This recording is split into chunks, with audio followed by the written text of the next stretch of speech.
paid for it, you've opened it twice.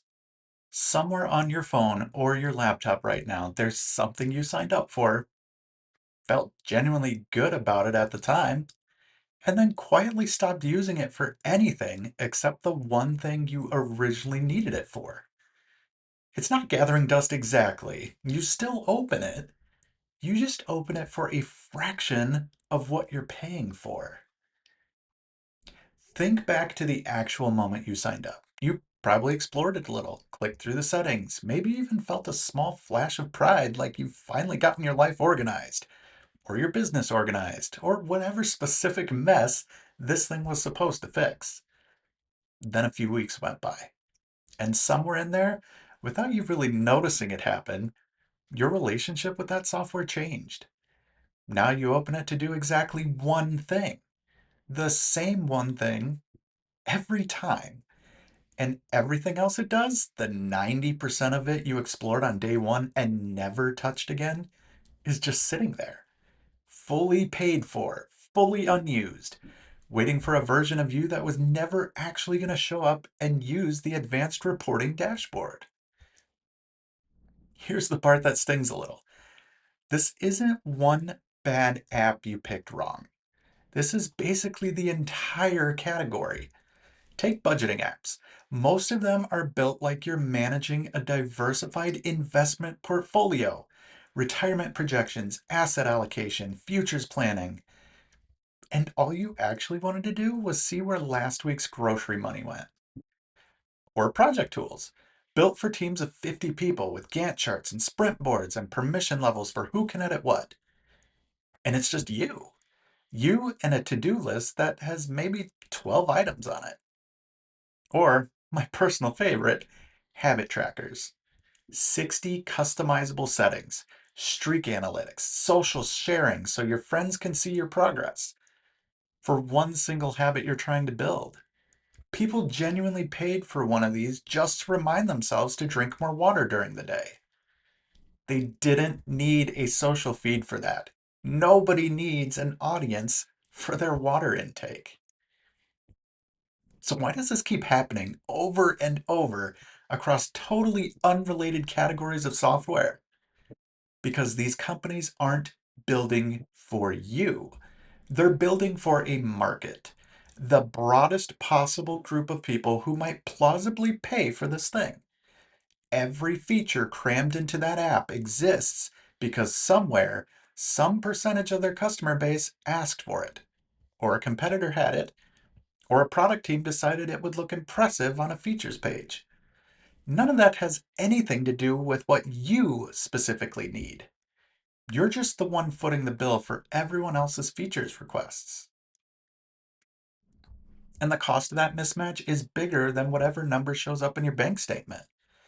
There's the money, obviously. You're funding a pile of capability you will never touch, month after month, indefinitely, for as long as you keep paying. There's the time. Every time you open the thing, you have to hunt through menus you don't need, past settings you'll never change, just to get to the one function you actually opened it for. And there's the mental load, which is the one people underestimate the most. A tool that fights you instead of fitting you doesn't just waste your time in the moment. It quietly drains your patience for using it at all, until eventually you stop opening it too, and the subscription just becomes a recurring charge for a habit you gave up on. For a long time, that mismatch was simply the cost of doing anything digital.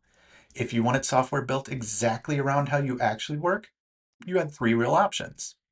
Learn to code yourself, which for most people means years, not weeks. Hire a developer, which means money, timelines, and explaining your weird specific workflow to someone who's never lived inside it. Or the option almost everyone actually picked, make peace with the compromise. Download the generic version, ignore the 90% you don't need, live with it. That locked door was never really about a shortage of good ideas. Plenty of people knew exactly what they wanted built. It was about access. The tools to build it just weren't available to the person who actually needed it. That's the part that's genuinely changed, and it changed faster than most people have noticed. AI can now build the specific thing you need, shaped around exactly how you work, without you writing a single line of code. Not a simplified version of coding, not a drag and drop template that still forces you into someone else's structure. An actual tool built around your actual situation from a plain description of what you just need it to do. The door that used to be locked isn't just unlocked, it's standing wide open. The only real question left is what you build first. And that's the entire premise of this series. Every video here is a real example of AI building exactly what one specific person needed. Nothing more, nothing less. No bloat, no wasted buttons, no 60 settings for one habit. Just the right tool shaped around real work, built by someone who isn't a programmer. Over the next few videos, you're going to see a budget dashboard that isn't bloated, a meal planner built around what's actually in someone's fridge, a trip planner that replaces 10 browser tabs, and a few more tools built that each replace something people are currently overpaying for or just quietly putting up with. And this is the idea worth taking with you. Software built to serve everyone ends up fitting no one perfectly. That's just how the economics work when one product has to satisfy millions of different people with millions of different needs. The old way was pay for 100 features, use 3 of them, and repeat that every single month indefinitely. The new way is describe what you actually need and let AI build exactly that and nothing else. Try this before our next video drops. Think of one piece of software you're currently paying for that mostly annoys you. Not replace it yet, just notice it. Notice what you actually use versus what you're paying for.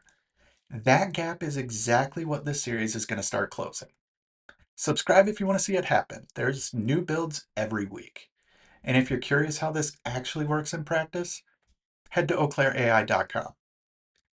Thanks for watching, and we'll see you in the next one.